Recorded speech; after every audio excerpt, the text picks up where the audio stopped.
आप सभी को मेरा प्रणाम। श्री की वाणी में आपका स्वागत है। आज मैं आपके सामने एक ऐसे महत्वपूर्ण विषय पर बात करने वाली हूँ जिसे हम सभी को समझना और अपनाना आवश्यक है। घमंड। घमंड एक अवगुण है जो हमारे व्यक्तित्व और समाज को नुकसान पहुंचा सकता है। यह हमें अनहोनी की ओर ले जाता है और हमारी सफलता को खतरे में डाल सकता है। घमंड एक आहत बंधन है जो हमें खुद को ऊंचा समझने पर मजबूर करता है। यह हमारे बातचीत में, व्यवहार में और संप्रेषण में दिखाई देता है। जब हम घमंडपूर्ण होते हैं, हम दूसरों को नीचा दिखाते हैं और उन्हें अपमानित करते हैं। इससे हमारे समाज में एकता और उत्कृष्टता का वातावरण नष्ट हो जाता है। घमंड हमारी विकासशीलता को भी प्रभावित करता है। जब हम घमंडपूर्ण होते हैं, हम नए विचारों और सुझावों को अस्वीकार करते हैं और सीमित सोच और अपने आप में बंद रहते हैं।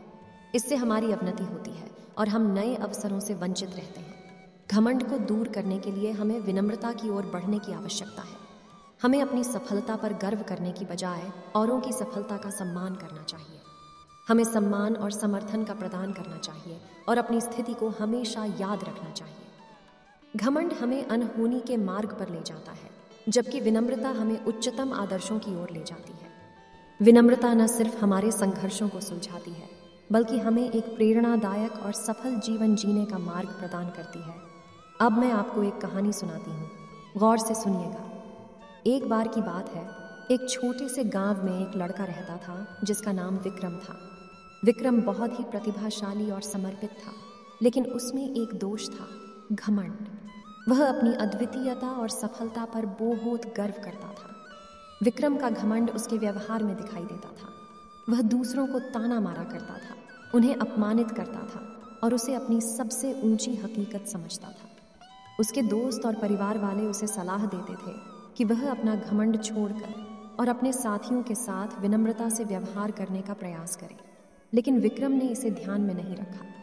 एक दिन गांव में एक बूढ़ी महिला रहती थी जिसे सभी लोग सम्मान और प्रेम से बुलाते थे। उसका नाम गीता दादी था। गीता दादी बहुत ही ज्ञानी, संवेदनशील और निर्मल थी। वह सबके दिलों में एक स्पर्श छोड़ने की कला रखती थी। एक दिन विक्रम ने अपने घमंड के चलते एक उच्च और अहंकारी बयान दिया, मुझे किसी भी व्यक्ति की सलाह या मार्गदर्शन की आवश्यकता नहीं है।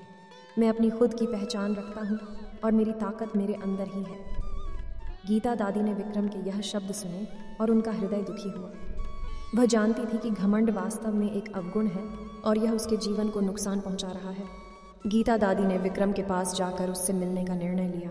विक्रम के सामने आकर गीता दादी ने प्यार भरे आंखों से कहा, विक्रम बेटा, तुम मेरे प्रिय हो, परंतु तुम्हारा घमंड तुम्हारे गुणों को छिपा रहा है। घमंड के बजाय विनम्रता, सम्मान और सहयोग का पालन करें। जब तुम दूसरों के प्रति विनम्र और संवेदनशील होंगे तो तुम्हारी खुद की ताकत और सफलता भी बढ़ेगी। विक्रम गीता दादी के वचनों को गहराई से महसूस कर रहा था। उसने अपना घमंड छोड़कर समझा कि गर्व की जगह सद्भाव, शिक्षा और सम्मान होना चाहिए। उसने अपने ताकत को नए नीतियों में संयोजित करने का फैसला किया और विनम्रता की ओर बढ़ने का संकल्प लिया। विक्रम ने घमंड को दूर करके अपने दोस्तों, परिवार वालों और अपनी समाज के सदस्यों के प्रति बेहतर व्यवहार करना शुरू किया। वह उनके मध्यस्थता और सभ्य रवैये का सम्मान करने लगा। जब विक्रम ने अपना घमंड हटाया, उसका जीवन सकारात्मकता, संपन्नता और समृद्धि से भर गया। वह अपने सपनों को पूरा करने के लिए एक समर्पित और निर्मल जीवन जीने लगा। इस कहानी से हमें सीख मिलती है कि घमंड हमारे व्यक्तित्व और संघर्षों को नुकसान पहुंचा सकता है। हमें अपनी सफलता पर गर्व करने की बजाय विनम्रता, सम्मान और सहयोग के मार्ग का चुनाव करना चाहिए। इससे हमारा संघर्ष सुलझता है और हम एक प्रेरणादायक और सफल जीवन जी सकते हैं। आइए हम सभी मिलकर घमंड के खिलाफ लड़ने का संकल्प लें और विनम्रता, सम्मान और सहयोग के मार्ग पर आगे बढ़ें। हमें अपने व्यक्तित्व को बेढक रखने की जगह उसे समर्पित और निर्मल बनाने की ज़रूरत है। इससे हम न केवल अपने बल्कि समाज की सफलता को बढ़ा सकेंगे। अगर आपको यह वीडियो पसंद आई हो तो कृपया लाइक, शेयर एवं ऐसे ही प्रेरणादायक वीडियो देखने के लिए चैनल को सब्सक्राइब अवश्य करें। धन्यवाद।